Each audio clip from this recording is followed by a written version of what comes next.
Hello and congratulations to this video course on how to boost your engagement in your WordPress site. This is video number 1, the introduction. So once you have gotten people to your website, then you need to keep them there.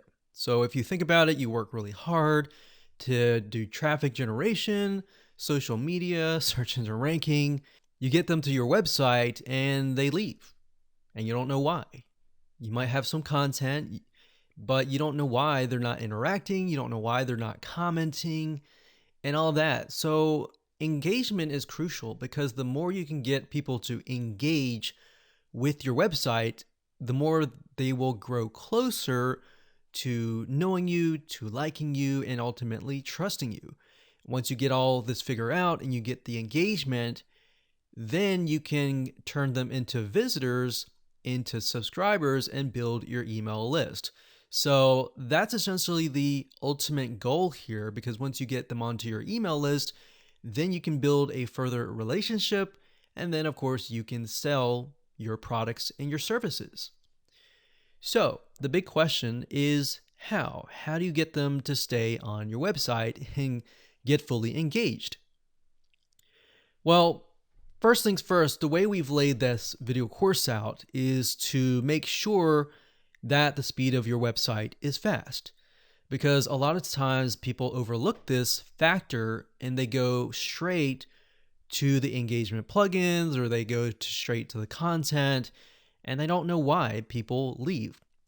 Well, if you think about the root cause of it all is because the speed of your site needs to be fast. And that's kind of a no-brainer. So attention spans are getting shorter and shorter.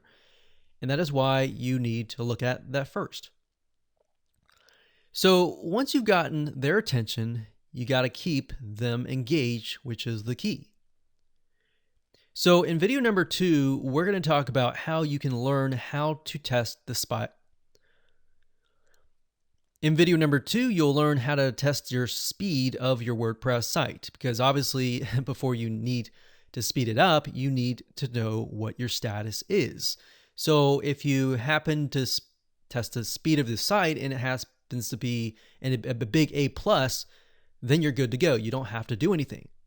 But of course, on the other side, if you find out that it's an F or D, you need to move it up a few letters up to A or B or C, if C as the max. But generally speaking, you want to do A or B.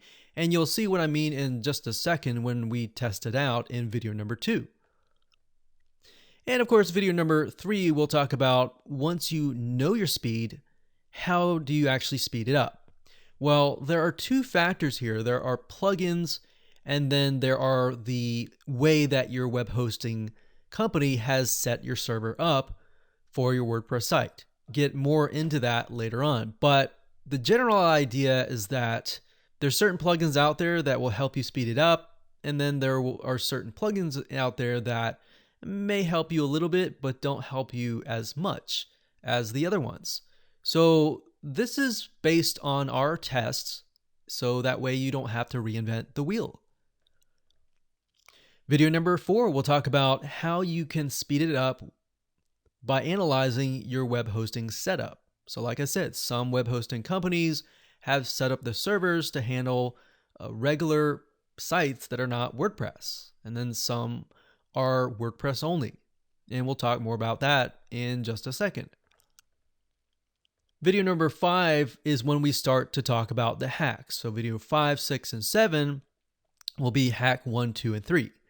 So hack number 1 is all about this. So if you think about when somebody comes to your website after they look at the speed and everything is fast loading on all that, they think about, okay, I'm searching for something specific. They might find it, but then they're going to look more for that. So in other words, they search for XYZ, they want more of XYZ, right? So how can you make it so that it's going to be easier for them to find that information, such as related posts? What kind of plugins can you use to help you with that? So because we've tested things out over the years, we figured out which plugins work well the best in these cases.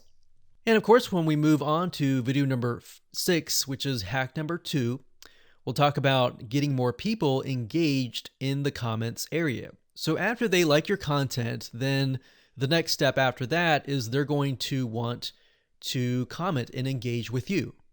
Now, if they don't see a lot of people engaging with you, they might not actually enter anything in there. So you want to make sure that it's not just user-friendly, but it's fun.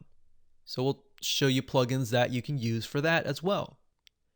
And of course, video number 7, we'll talk about the last hack, which is hack number 3, and that is getting people to interact with your website.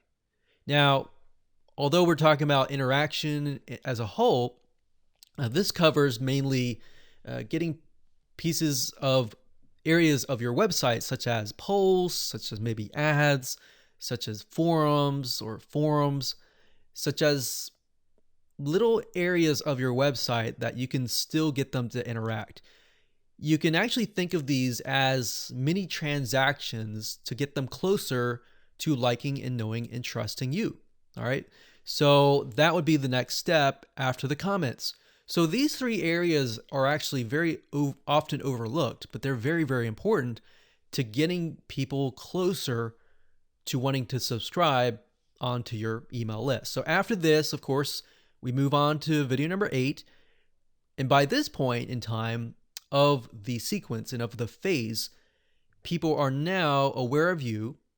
They are aware of what you have to offer, and they want to know more. Maybe they want to buy from you, or they just want to take that relationship further.